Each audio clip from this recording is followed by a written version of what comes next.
farming. What is hydroponic farming? Hydroponic farming is a type of farming in which the farmer grows crops without help of soil. They only grow crops with the help of water. Now Anubhav will tell you how the hydroponic farming works. First, we will fill the jar with we will fill the container with water.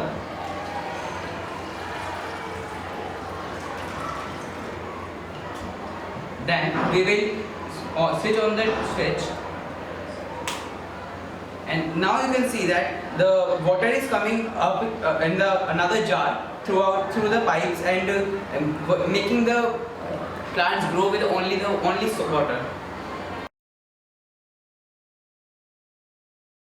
So now I will tell you the advantages of hydroponic farming.